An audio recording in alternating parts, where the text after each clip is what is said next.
Hello and welcome everybody.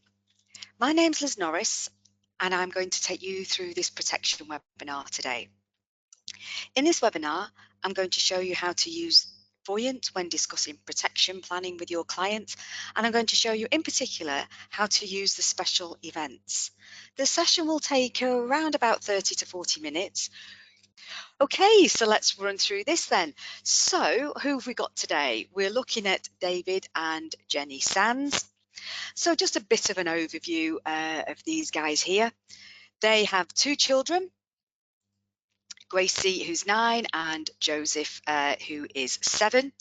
David, for the sake of this presentation today, is the main wage earner. So they are reliant on David's income as a family at this moment in time. From their goals, you can see that they are keen to, when the time comes, to help their children with their university fees. This is important to them. So now if I go have a quick click on Year View up here, then we'll have a look at the different things. If we go into investments, you'll see that David is paying £1,000 a month into the joint general investment account, the unwrapped account, so that's £12,000 a year, £1,000 a month, and then they do actually do annual transfers to each of their ISAs. He is also paying 5% of his salary into his pension, and his employer is matching that as well. So you can see all of the details in there. So that's all the bit of the background from that. So these guys really, they are committed to saving and they're not big spenders. We've seen the goals. And then if we also have a look at expenses as well, we've got expenses in for these guys. They've got joint household expenses and they've got the joint expenses for the children. And we've also separated the discretionary spends for each of one between David and Jenny as well. So that's sort of the basics around these guys here. So what we've also put in, because this is the base plan, is that I was gonna show you the protection I've already put in. Now, when you put in the protection in the base plan, it shows you the affordability of those protections, whether it's critical illness or life covers or income protections and things like that. But it doesn't show the benefits until we start doing what ifs and we start using these special events that we've got. So let's have a look at what he's got already. So in the protection side of things, David does have death in service cover. Now you put death in service in as a term and endowment policy, and you can have it linked as an employee and then link it to the employment. So he gets 4 times his annual salary for that. We've also got in the life cover as well. It's a joint life cover. You can see here for Jenny and David, and that is a value of 315,000. And then we've also put in for them, David has an income protection policy, or he has a sick pay from work, let's put it that way, and you put that on under income protection. So again, I've linked it to his employer and he gets a fixed amount. It's quite generous. It's full pay for 2 years. And then the final things we put in here are the critical illness policies. David has one and Jenny has one as well. So the critical illness policies in there for the 315,000. So with the term remaining going up to about their David's retirement there. So that's what's put in at the moment. So I say that doesn't show you the benefits of that. That just shows them the affordability with all of that. Okay, so let me make this slightly smaller so we can see it on the screen. Okay, so here we are back to the base plan. And if I just go to, I'll just get the chart on its own there without the rest of the dashboard. So we look at this and, you know, it shows that they can comfortably meet their needs from David's income. In fact, let's have a look at liquid assets. So to do that, I'm going to go and change this chart to assets. And then I'm just going to take out the property, the non-liquid one there, so it converts this chart into a liquid assets chart. So they can be able to continue their contributions to their investments and pensions as planned here. They would, by the time, you know, they get towards the end of this plan, have quite a significant estate. Okay, so their plan is looking good on the face of it. It's all dependent on David working all that time and nothing really happening. So what happens if something happens to David? Could the family cope financially? Would their objectives as a family remain on track? So that's what we're going to have a look at now.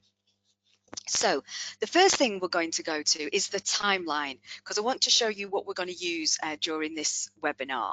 So if I go to the timeline, and then if I click on the plus button in the bottom right hand corner and then click on events, you'll see there is a certain number of special events here, and the ones we're going to look at today are the critical illness event, so that ambulance there, that brings in critical illness cover.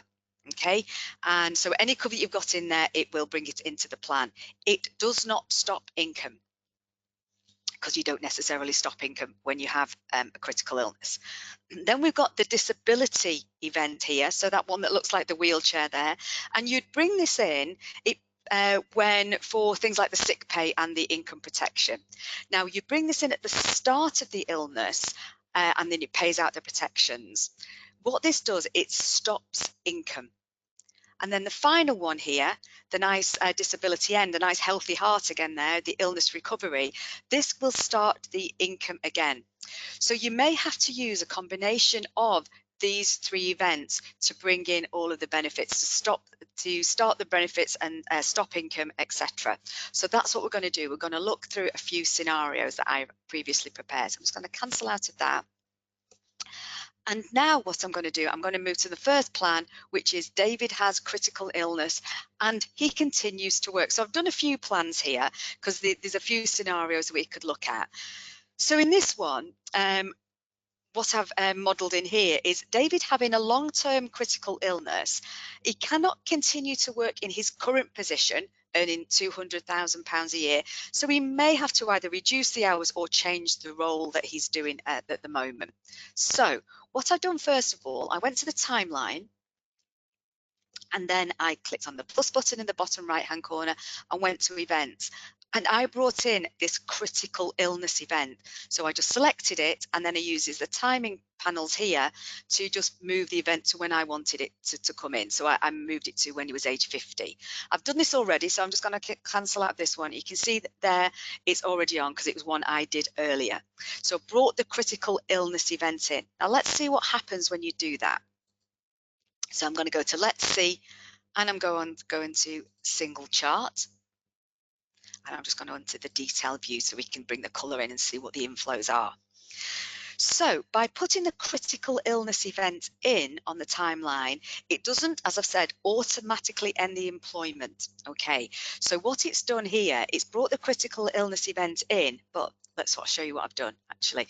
Let's go back to dashboard, and I went into income, employment income, and reduced the income. So I used the step function to reduce the income from 200,000 to £100,000 per annum. So I reduced it to 100,000 at the timing of the critical illness event. So let me just click out of there, and then now let's go to Let's See.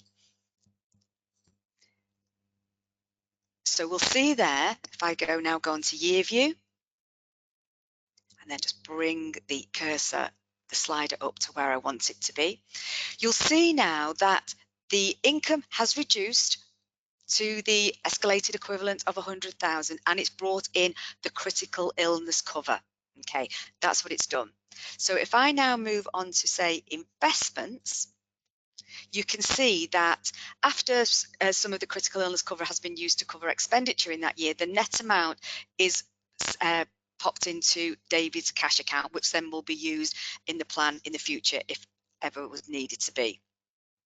So in this case here, in this one example that I've done, you can see that by having this critical illness policy and David still being able to work, even though on a reduced amount, that your clients could potentially still meet their lifestyle objectives.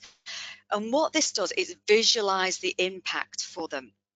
And what you may wish to do now as well is to go to Let's See and then compare the plans. So compare plans, and then let's have a look at the charts. So we can compare the the cash flow charts there, so you can see the difference that that would actually make. And you may also want to compare the assets or say the net worth charts or something like that for this case here as well, to see what effect it does actually have on their overall wealth. So a bit of a difference in there for them.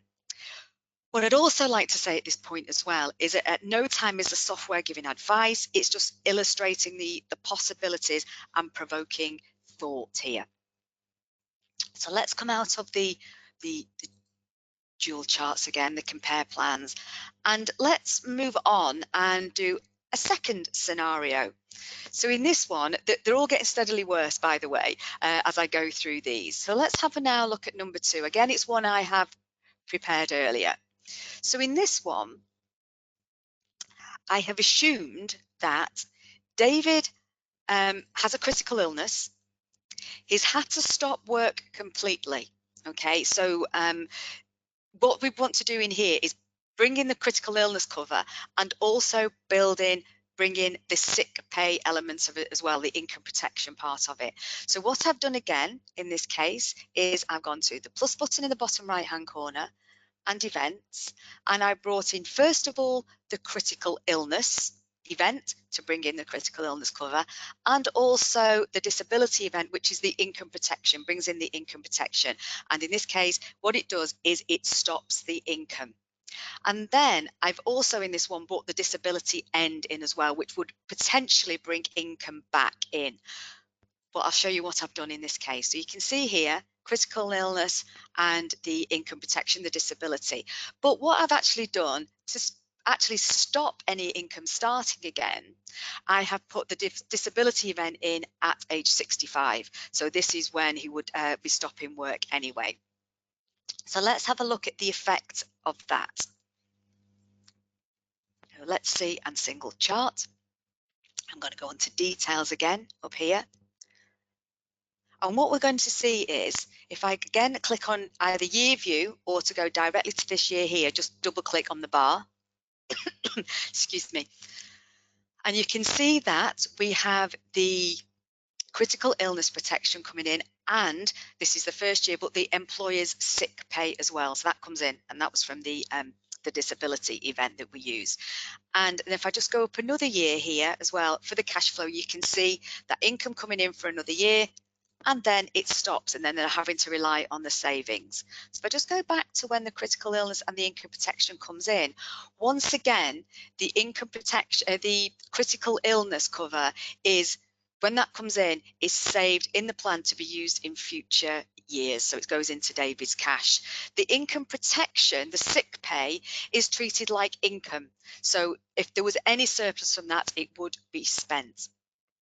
There is no difference for there. So that's what actually happens here in this case. So you can see, just to recap, that the critical illness and the income protection, the sick pay come in that year, and then we have the sick pay in the following year. And then we're using the savings that come up. Remember, when the income stops, things like the pension contributions will stop, so we'll have a less of a pension. The contributions to the general investment account will stop, so there'll be obviously less investment by the time it comes to retirement, and there'll be less money going into ISAs and things like that. So there's a whole host of things that will happen here.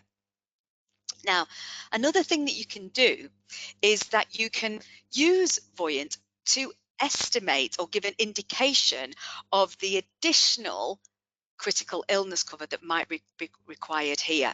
So what I do in this case is I'm going to go to Insights, and then I'm going to use the lump sum savings insight.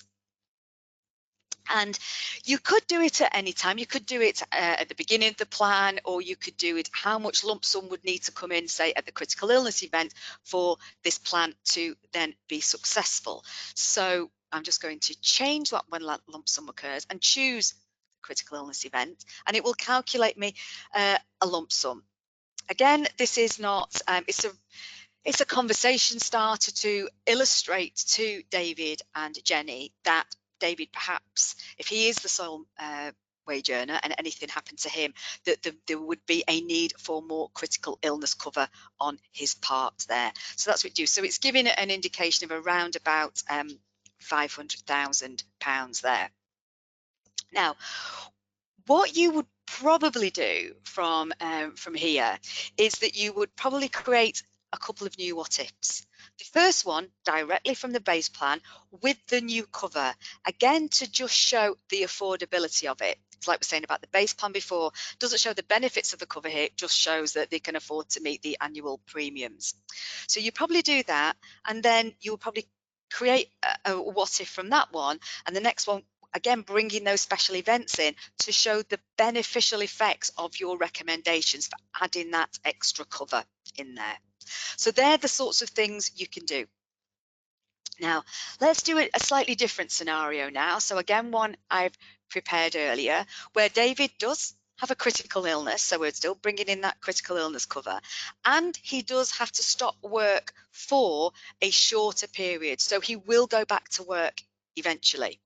So in this one, I am modeling that short-term illness. So what again I would do in timeline, plus button and events, and I'm going to use the critical illness, disability and the disability end to bring income back in. So I've done that. So in this case, I've brought the critical illness in and the income protection, the disability, where it stops income coming in at age 50. But I have also said it's only a short-term period this, so we use this this healthy heart, the disability end event, to bring the income back into the plan. Now, what I've done, so this is a 3-year period where he'd be off work. Now, again, I've just done a little subtle difference to this one, is that I've assumed in this case that David is not going to come back on that £200,000 salary. So what I've done again in this one, so go into dashboard and I'll show you in the income, I have stepped that income down again to 100,000 to bring it down at the disability event.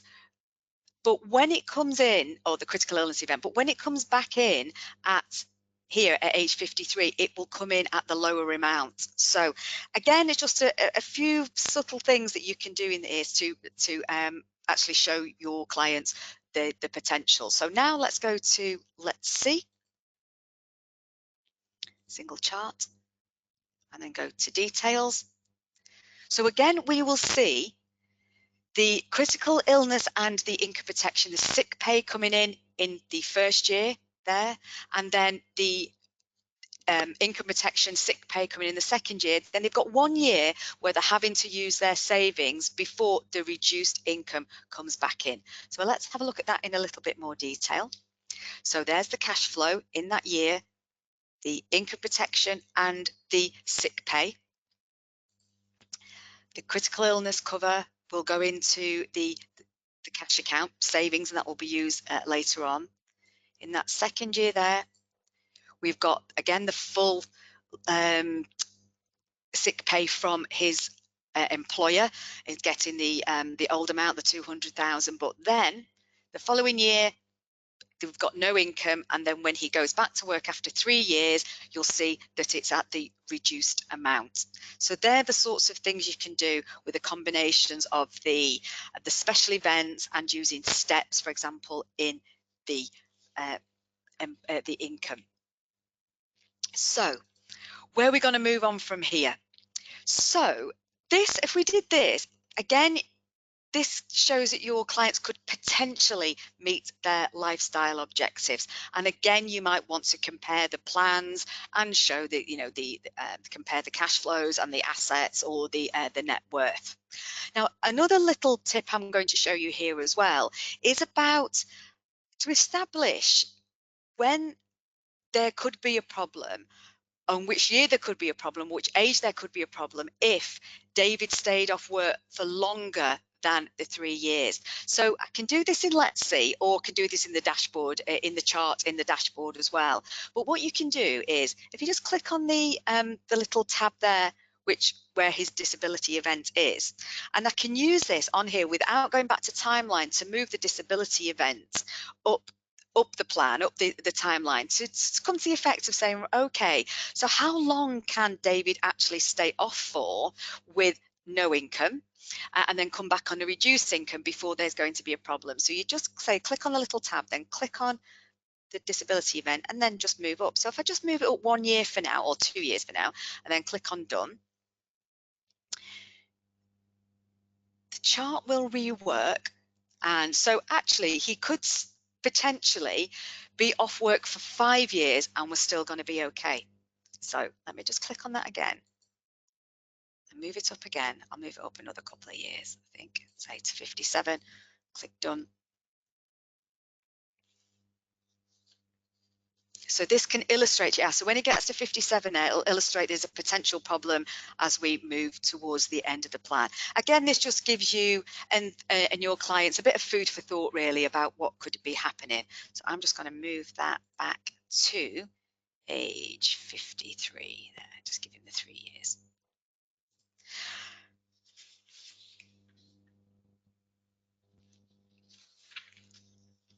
So what we're going to do now, we're going to start at looking at, we've looked at the critical illnesses and we've looked at the income protection stroke sick pay, but let's work out if what would happen if David died early.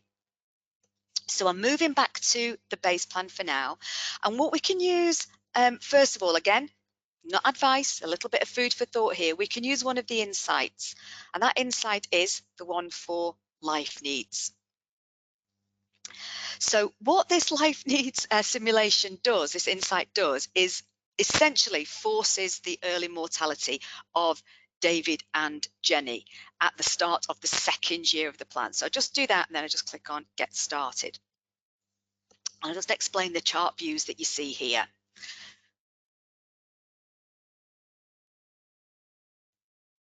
So what happens is, so at the moment we're in the chart view of David. So this is actually saying if David was to die next year, then there potentially would be a shortfall, that Jenny and the kids would not be able to live the lifestyle that they wanted. And the additional cover for David would be around about 194,000.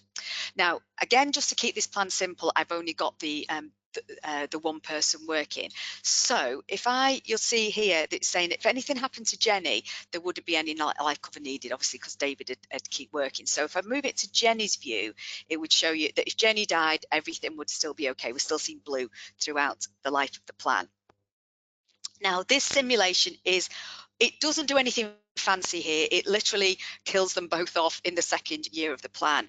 What you would probably want to do is to build a what if, and in that what if you would chat to your clients about in a bit more detail, have a discussion on the appropriate level of expenses, that should one of them die, would these certain expenses reduce or indeed increase in some cases? Would Jenny or David still want to fund the children at university? Probably, so you'd probably leave those in. So building a what if plan is probably better, and doing also all of those changes and having that discussion with your clients. I'm going to show you how to do the what if plan for an early mortality, but I'm not, just for the sake of timing, going to change any expenses or anything like that. So, what I should have said, just let me go back to the insights. My apologies, I skipped on there. Let me just run that insights again. Because what I want to show you, and what you can do in every insight, is that you can go to the year view.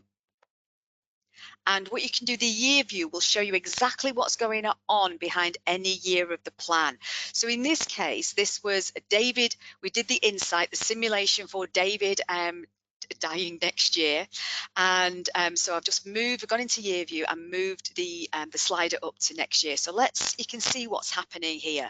So what this insight will do will bring in any of the protections that are relevant, like the life covers and death in service. So I've moved up to that second year here. It's not showing a spike on the plan there on the chart, because one of these things, with them all being probably quite large, they don't display them on the chart, but they are actually happening. So you can see there we've got the death in service payout, which is going to go to Jenny, and also the life cover payout as well that goes into there. So, and what happens to them is that you can see that at the end of that year, if there's none of it's been spent, or the surplus from that will go into Jenny's cash. So that's what you can do for each of those years. Apologies that I forgot to do that and went and back to that.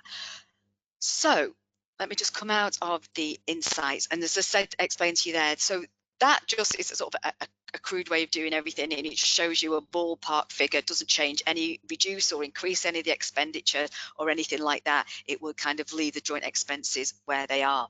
So what you would do is create a what if. Now we do have guided plan creation for this one. So what you can do here, you would go to, from the base plan, go to what if, and skip this top bit and go to the guided plan creation at the bottom and go for change life expectancy.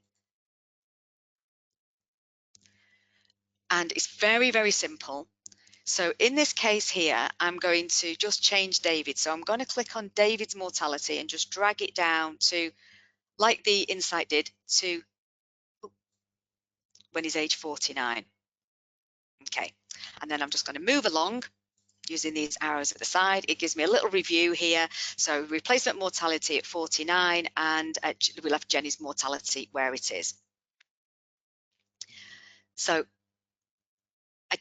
I am going to keep this plan. You'll see it says one after it. That's because I already did one before, but I wanted to show you how to do this. So I am going to keep this plan.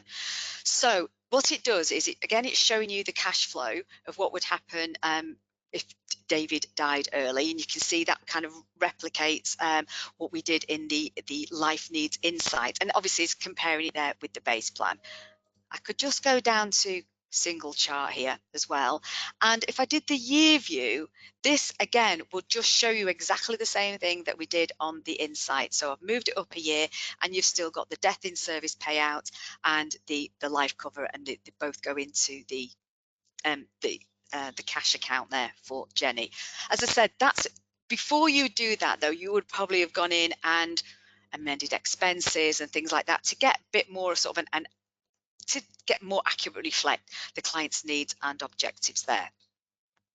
So what I'm going to show you now is something similar to before. So we were going to be able to identify at which point the family would be okay. So how many years worth of contributions would David potentially need to make to that life cover to show there's enough buffer and there won't be a shortfall. So we're going to do two things. First of all, we're going to go to insights now, and we're going to go to lump sum savings, again to get an approximate of how much life cover is needed. So I'm just going to do the calculation at his replacement mortality. So it's going to give us an indication of the lump sum. Now, this is a lesser amount than is in the insight, and there is a reason for that. It's because in the insight, it just puts the funds into cash, but in here, which is more likely, the lump sum is going to go into an investment account. So let me just show you again what to do. So always go to year view, which is a brilliant feature. Go into this cash flow, see the death in service. It's brought everything out as usual. But then on the investment side of things, you can see that it's created a need analysis account and put this potential life cover, this lump sum that would be required for Jenny, Grace and Joe to be okay, into an investment account, okay, rather than cash. Okay, so it's gone into there. So that's again how you would see potentially how much money is required. And also, like I did before, is I'm going to move this replacement mortality up the timeline, so you can see when basically how long I suppose this cover has to be in place. So again, you just click on it, click on there, and let's move it up. Let's move it up. Let's do it 1 year at a time to see what happens. So if I moved it up, if he died at age 50, still be a bit of a shortfall. So again, let's move it up another year to say age 51 and see what happens. So potentially, there's about £100,000 worth of cover that would be required for a couple of years as a minimum, and then they'd be all right. But as I said, in cases like this, you would probably do a little bit more jigging around of the expenditure and things like that. Jenny going back to work, there'd be all sorts of different factors in there that I've not factored in this modelling here. Okay, so what this webinar is designed to do really was give you, ideas of what those special events can actually do, what protections that each one of those brings in, and how to model different things. You would, of course, have your own solutions that you would model, and that could include the element of critical illness, income protection, and life cover. So I'm only giving you a flavour of the many options available to you. So what I'm just going to do now is I'm just going to see if anybody raised their hand or anything like that. I don't think anybody has on that one, because I can't with these ones unmute everybody, unfortunately. So if you have a question, then I think you can do it in chat or say raise your hand, and then I'll be happy to answer them. Just give it a minute. But if not, I don't think anybody's raised a hand there. If not, what I'll do is just to remind you that if you have a question and you want to contact us on Voyant Support about a plan that you're in, you'll click on the name of the plan and click on request support there. It gives you the option, and then you have the option, you can share your plan with us, which is absolutely great. Or you can go to planwithvoyant.co.uk, click on resources and support, and you'll see all our various articles and videos and things like that there. Or email us directly at support@planwithvoyant.co.uk or .com, and we will be able to answer any questions there. Okay. Thank you for listening. And